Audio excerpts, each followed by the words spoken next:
What do you understand by equality, Sophie? What does it mean to you? Freedom. Can you be more, is it equality of opportunity? Is it equal pay across the board? Is it something more than that? I think equality is better for everyone. I think, okay. you know, and I'm really delighted, you know, I love my job because it's an optimistic and a hopeful job, which is about creating more choices for people. I'm interested in people being able to have different choices and having equality of outcome. Aha, well, so you're going to have choices and equality of outcome. What if people choose different things, which is what they've been doing in Scandinavia? So the Scandinavian countries have moved more towards gender equality than any other countries, and the personality differences in Scandinavia have increased rather than decreased, and the proportion of women who are choosing STEM fields has decreased rather than increased. So as cultures become more gender neutral, the number of women who choose STEM fields decreases. What do you mean by STEM fields? So science, technology, engineering, and mathematics.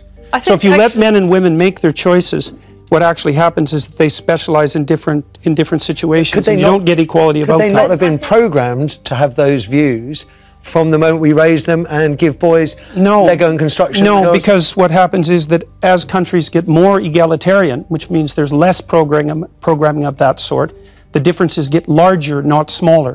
And the scientific data on that is clear, and most of it was generated by people who have a left-leaning bias, so you can't blame it on conservative scientists. It was a shock to everyone to find that out.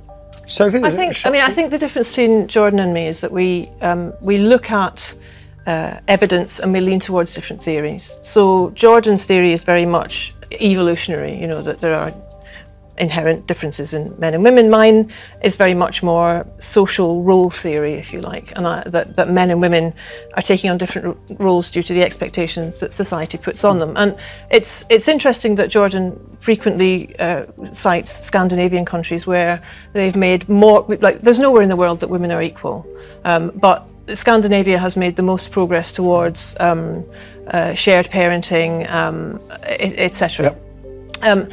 That said, it's not done yet. There's nowhere in the world where this is done yet. But it's having the opposite effect that the gender equality types predicted. Opposite, not the same. And it isn't a theory, it's actually data driven by tens of thousands of surveys and the best scientific literature on the topic. It's not a theory, and I didn't come about it because of my political perspective. I looked at the data. What it showed was that as countries become more egalitarian, the differences between men and women grow. They don't shrink.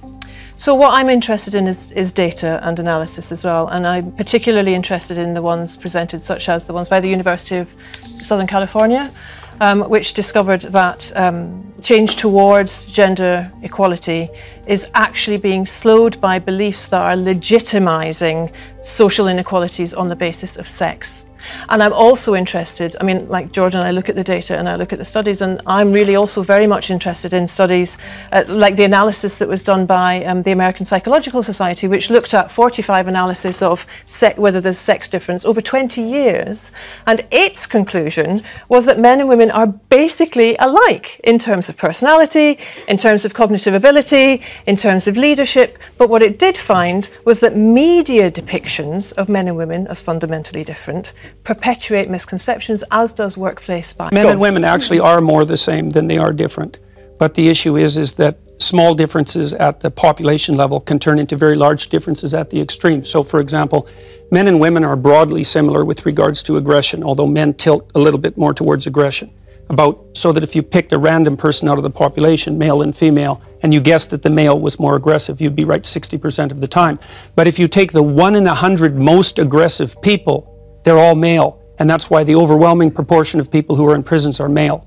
Now, do you want to equalize that, just out of curiosity? What about bricklayers? They're 99% male, and we've got about 3/4 of the population now in universities in the humanities and social sciences are female. Yeah. Are we going to equalize that? And men work longer hours, they work more dangerous jobs, they're more likely to move, they're more likely to work outside. They're more likely to participate in jobs in the STEM fields that are scalable. They make more money for those reasons. And that's all hidden under the idea that the reason that men and women make different amounts of money is because of their gender. It's a very simplistic analysis, and trying to Michael, address I was just going to say, Sophie, can you come back on that? What I'm trying to equalise is opportunity and choice. Fine, let's equalise you choice. you agree on that. But we won't get equal outcome that way. And I think that what happens then, nobody knows, because we've never done it yet. We do know. We know what's happened in Scandinavia. But it's not fully got there yet. No, but it's going in the opposite direction that everyone predicted, and strongly. You know, I think one of the things I loved about Jordan's book, which I speed read last night, so forgive me, Jordan, I've not read every line. But one of my favourite rules in Jordan's book is Rule 9, which says, assume the person you are listening to might know something you don't. And I think that in a country where men outnumber women by 2 to 1 in Parliament, in local government, where women's voices are not equally represented in media, where our education systems still are teaching boys and girls ideas of pink and blue. What I'm trying to do is work with thousands of optimistic, hopeful people for change. Okay,